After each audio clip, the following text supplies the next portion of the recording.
Welcome back. So today we're getting to look at what's in this box, the brand new 2025 Acer Chromebook Tab 311. It's a detachable 2-in-1 Chromebook focused on the education market, and there's also an enterprise version. It's nice to see the USB-C charger is fairly compact and also felt quite light. It's made up of a 10.95-inch tablet, and this one has a dockable stylus. There's a magnetic detachable kickstand for its back, plus the separate detachable magnetic keyboard. This Acer is powered by the MediaTek Kompanio 520 processor, aka the MT8186. And in this spec, it comes with 8GB of RAM and 128GB of eMMC storage. The processor in particular seems an odd choice to me, when for almost a year we've had the Lenovo Chromebook Duet 11, which uses the more powerful MediaTek Kompanio 838. As it's the obvious competition in a fairly niche segment, I'll naturally draw a few other comparisons during this video between the two. Right now in the UK, this Acer costs just under £350. The one I have is a loan unit though, but as usual, all the views are my own. So all put together, and it's feeling fairly decent in the hand. I do like the rubber texture on the top here, on the kickstand. The only thing I would say is that the keyboard side feels a bit more loose than I maybe would expect, but I guess that's going to aid with opening it up. It's not really a problem. It certainly feels like it's going to stay in place if you pop that in your bag together. So weight-wise, put all together, and it's feeling pretty reasonable in the hand. You obviously can't get much lighter than a detachable Chromebook normally. I've weighed this one in at 1.04 kg, that's about 2.29 pounds. So that's just about 64 grams more than the Duet 11 when again you put all of its parts together. So pretty reasonable there. So with the kickstand and the keyboard off, just the tablet now, and again it feels pretty reasonable. Acer claim the tablet on its own here is 610 grams. When I weighed it in though, I was getting closer to 559, so I think it is certainly lighter than their claim. However, it's still going to be more than the 510 grams of the Lenovo Chromebook Duet 11. You can hopefully see the tablet is fairly thin too, at just 9.05mm, but again that's still slightly more than the Duet at 7.6mm. Looking at the ports and connectivity on the left, and starting on the left, we can see one of the speakers as those are placed on the shorter sides. We've then got the one and only USB-C port for power data and display out, a power charge LED indicator, a headphone microphone combo jack for audio, a physical volume rocker, the power button, and finally the removable tray for a micro SD card.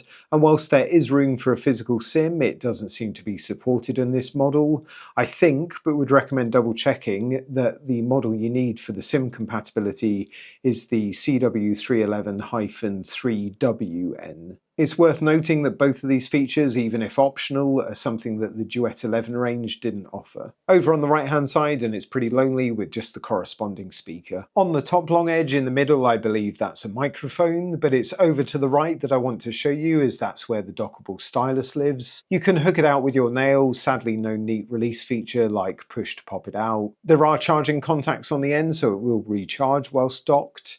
The marketing material does seem to mention the stylus as an option, so again double check any spec that you're looking at. The Lenovo of course offered an external battery powered pen, so perhaps an extra point here to Acer. And worth noting for wireless, it's Wi-Fi 6 and Bluetooth 5.3. So just to show you the back now and how this magnetic kickstand works. So as it's magnetic, just drop it close to the tablet and it will just latch onto it like so. And then when you come to want to stand the tablet up, just grab the bottom and you can move that pretty easily just on that one axis there, so you can only use this really to sit it and lean it in the normal position you would use it with it in landscape. It's not quite as clever as the Lenovo option where you could angle it more to have a bit of play and have it stood in the horizontal format. I mean, you could do that, but I really wouldn't recommend it because you're going to be completely vertical and it's likely to fall over. Obviously you wouldn't really do it with the keyboard case on it either. You'd have this off just to use it as a display in this case. So you've got a rear camera on the back here as well, so it's 5 megapixel. It's full HD for recording video, but it's just slightly lower, at least on the spec sheet, compared to the Lenovo Duet 11 that had an 8 megapixel rear camera. Taking a look at the other side, I'll just show you how the keyboard detaches. So it's pogo pins and it's very easy, again magnetized, just pulling that back. So you can see hopefully how both sides there line up. Only have to get it close and it's going to snap in there. So yeah, really easy, just pull apart, snap together and pull apart again. And so if we look at the keyboard itself, for the space Acer have had to work with here, the keys seem pretty well spaced and sized to me. The overall footprint of the Acer is about 12mm wider and about 7mm taller than the Duet, which may have helped with the space here slightly on the keyboard. Just to give you an idea of the key travel, naturally it's very short, but the keys actually don't feel too bad. Obviously I'll need to give it a bit of a go and get some idea when I'm typing on it as to exactly how that is. Slight oddity that we've got the search key here rather than the launcher logo or even the quick insert key. So we're sort of 2 generations behind, which in 2025, when other Acer Chromebooks are moving to the quick insert key, as most other Chromebooks are, that's pretty odd.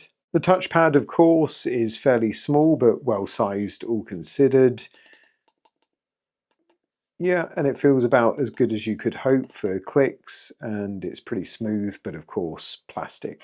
Set up with my test user now and checking out the IPS touch display. It's 10.95 inches, it's Full HD+, so that's a 1920 by 1200 resolution in a taller 16 by 10 aspect ratio, although I'm finding it much comfier on the eyes to run it at something like 1600 by 1000. It is bright, it's a claimed 400 nits of brightness, and it's of course got a more gloss finish. The elephant in the room, I think, yep, it's got to be these bezels.